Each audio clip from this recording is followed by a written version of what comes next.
Hello student. Coaching classes में आपका स्वागत है। आज के क्लास में हम लोग बिहार बोर्ड के मैट्रिक परीक्षा में पूछे जाने वाले विज्ञान के 80 महत्वपूर्ण प्रश्नों को देखेंगे जो आपके एग्जाम में बार बार पूछे जाते हैं। आज की क्लास का पहला प्रश्न है, तालाब किस प्रकार का पारिस्थितिकी तंत्र है? तो तालाब जो है सब एक पारिस्थितिकी तंत्र है। दूसरा प्रश्न, निम्न में कौन पारिस्थितिकी तंत्र में अधिकतम संख्या में मौजूद है? तो पारिस्थितिकी तंत्र में अधिकतम संख्या में मौजूद उत्पादक है।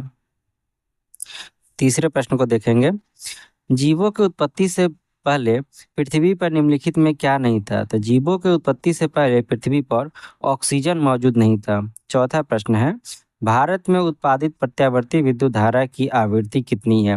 तो भारत में उत्पादित प्रत्यावर्ती विद्युत धारा की आवृत्ति 50 हर्ट्ज होती है। पांचवा प्रश्न है, एक माइक्रो एम्पियर विद्युत धारा होती है। तो एक माइक्रो एम्पियर विद्युत धारा 10⁻⁻6 एंगस्ट्रम होती है। छठा प्रश्न, नरोड़ा नाभिकीय विद्युत संयंत्र किस राज्य में स्थित है? तो नरोड़ा नाभिकीय विद्युत संयंत्र उत्तर प्रदेश में स्थित है। सातवां प्रश्न, स्पेक्ट्रम प्राप्त करने के लिए किसका उपयोग किया जाता है? तो स्पेक्ट्रम प्राप्त करने के लिए हम लोग प्रिज्म का उपयोग करते हैं। आठवां प्रश्न, उत्तल लेंस द्वारा आवर्धित काल्पनिक प्रतिबिंब तब बनता है जब वस्तु रहती है। उत्तल लेंस द्वारा आवर्धित काल्पनिक प्रतिबिंब तब बनती है जब वस्तु रहती है फोकस और लेंस के बीच में। नौवां प्रश्न, आवर्त सारणी के प्रथम आवर्त में तत्वों की संख्या होती है। तो आवर्त सारणी के प्रथम आवर्त में तत्वों की संख्या 2 होती है। 10वां प्रश्न, निम्नलिखित में किससे इलेक्ट्रॉन को बाहर निकालना सबसे आसान है? तो ऑप्शन ए में एम तत्व है, उसमें से इलेक्ट्रॉन को बाहर निकालना सबसे आसान है क्योंकि इस पे कोई चार्ज नहीं है अभी। 11वां प्रश्न, द्वितीय आवर्त में तत्वों के लिए कौन सा सेल बाह्यतम सेल है? द्वितीय आवर्त में तत्वों के लिए एल सेल बाह्यतम सेल होता है। 12वां प्रश्न, संतृप्त हाइड्रोकार्बन श्रेणी के सदस्यों को कहा जाता है।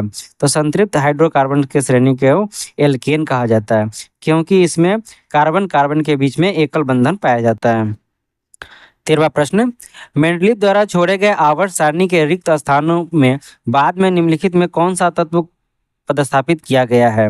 तब मेंडलीव द्वारा छोड़े गए आवर्त सारणी के रिक्त स्थानों में गैलियम को पदस्थापित किया गया है।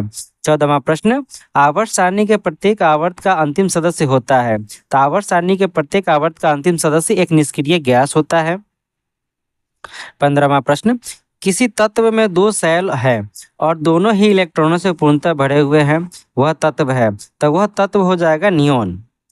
16वां प्रश्न, निम्नलिखित में कौन सबसे अधिक क्रियाशील हैलोजन है? तो फ्लोरीन एक सबसे अधिक क्रियाशील हैलोजन है।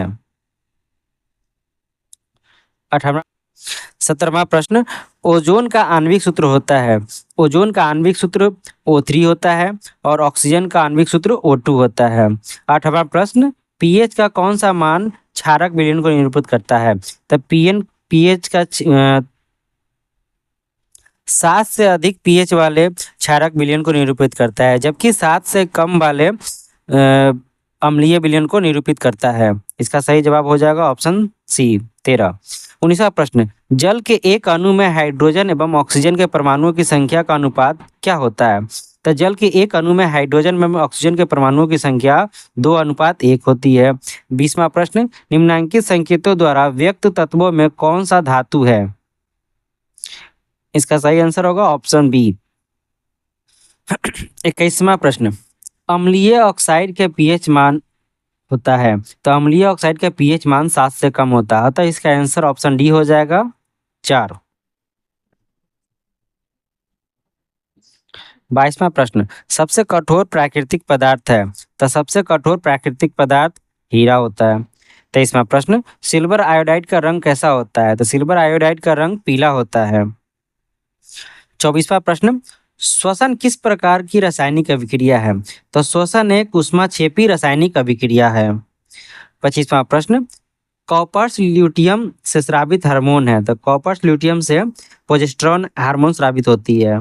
26वां प्रश्न, पारिस्थितिक तंत्र में ऊर्जा का स्रोत होता है। तो पारिस्थितिक तंत्र में ऊर्जा का स्रोत सूर्य का प्रकाश है। 27वां प्रश्न, मानव का उद्भव स्थान है। तो मानव का उद्भव स्थान अफ्रीका को माना जाता है। 28वां प्रश्न, निम्नलिखित में कौन लैंगिक जनन संचालित रोग है। तो लैंगिक जनन संचालित रोग सूचक और एड्स दोनों है, अतः इसका आंसर हो जाएगा ऑप्शन डी। 29वां प्रश्न, मानव गुर्दे का आकार होता है। तो मानव गुर्दे का आकार एक सेम के बीज के आकार के जैसा होता है। 30वां प्रश्न, किशोरावस्था में होने वाले शारीरिक परिवर्तन का कारण है। तो किशोरावस्था में होने वाले शारीरिक परिवर्तन का कारण टेस्टोस्टेरोन और एस्ट्रोजन दोनों हार्मोन हैं, अतः इसका सही आंसर हो जाएगा ऑप्शन डी। 31वां प्रश्न, यौन परिपक्वता की अवधि को कहते हैं। तो यौन परिपक्वता की अवधि को यौवनारंभ कहा जाता है। 32वां प्रश्न, ओजोन परत का ह्रास मुख्यतः किसके द्वारा होता है। तो ओजोन परत का ह्रास मुख्यतः सीएफसी के द्वारा होता है। सीएफसी का फुल फॉर्म हो गया क्लोरोफ्लोरोकार्बन। 33वां प्रश्न, जल में घुलनशील भस्म कहलाता है। तो जल में घुलने वाले भस्म को क्षार कहा जाता है। 34वां प्रश्न, सोडा एस का रासायनिक सूत्र होता है। तो सोडा एस का रासायनिक सूत्र Na2CO3 होता है। 35वां प्रश्न, निम्नांकित में कौन विजातीय यौगिक है।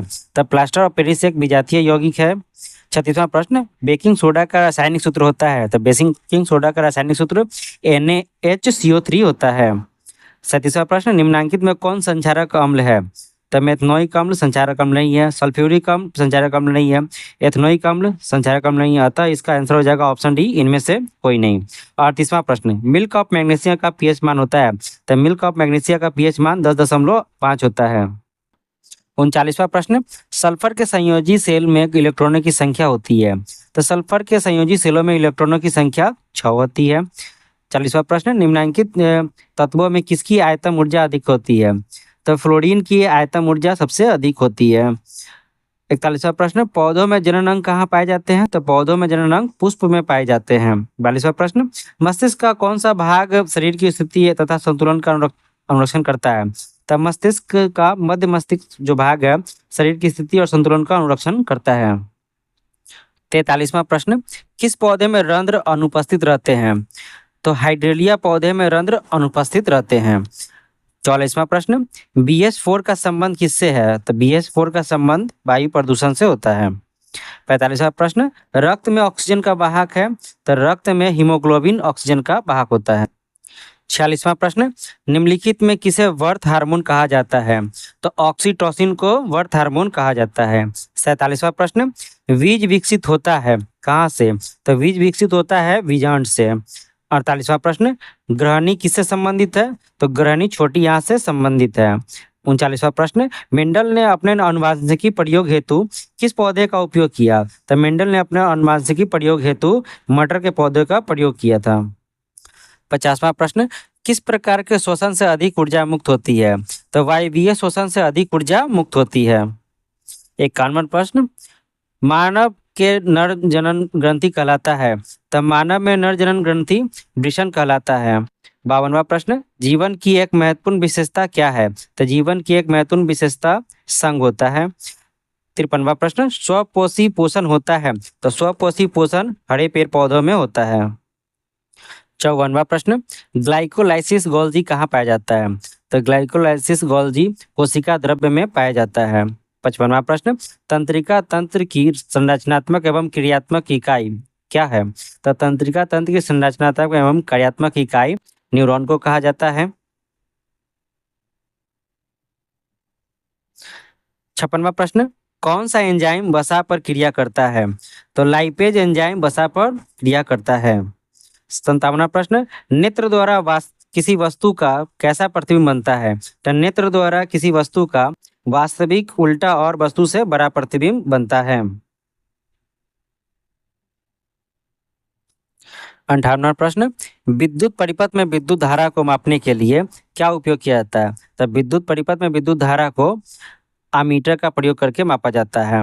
59वां प्रश्न, निम्नांकित में कौन विद्युत शक्ति को निरूपित नहीं करता है। तो विद्युत शक्ति को VI निरूपित नहीं करता है, जबकि V²IR निरूपित करता है, I²R निरूपित करता है, IR² भी निरूपित करता है। 60वां प्रश्न, निम्नलिखित में किसी वस्तु का वास्तविक प्रतिबिंब कौन बना सकता है। तो वास्तविक प्रतिबिंब बनाने के लिए उत्तल लेंस का प्रयोग किया जाता है। 61वां प्रश्न, किसी बिंदु वस्तु से निकलकर किरणें किसी लेंस से अपवर्तित होकर जिस बिंदु पर मिलती है उसे कहते हैं। तो उस बिंदु को फोकस कहा जाता है।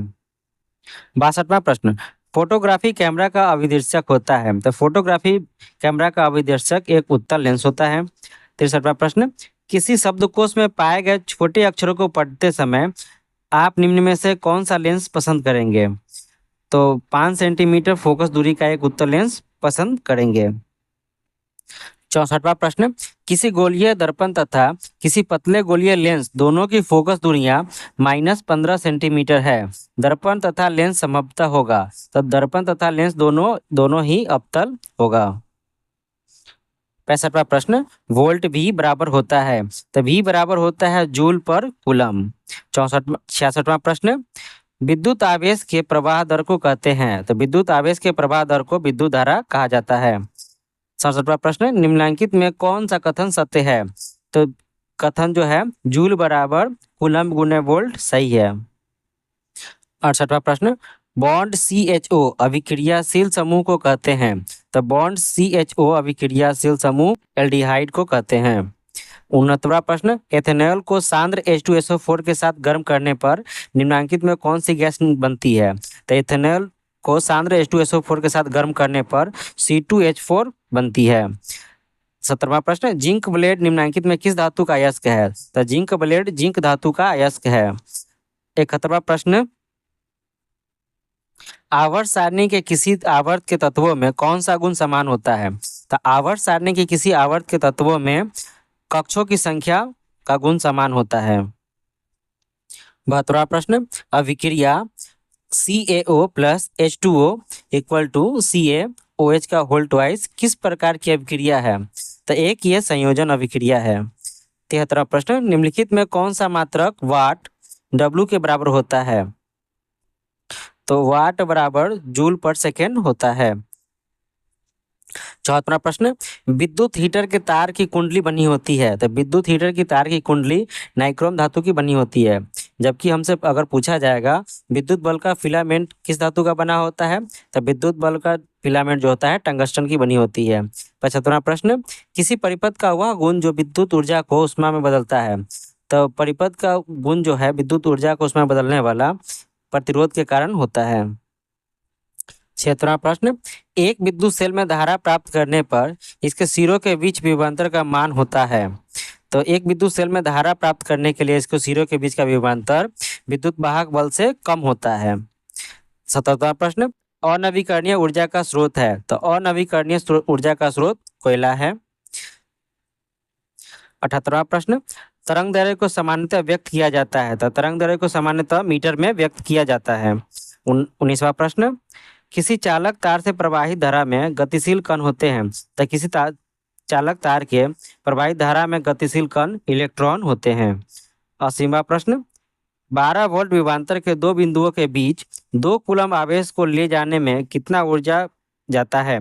तब 12 वोल्ट विभवांतर के दो बिंदुओं के बीच 2 कूलम आवेश को ले जाने में 24 जूल का ऊर्जा मुक्त होता है।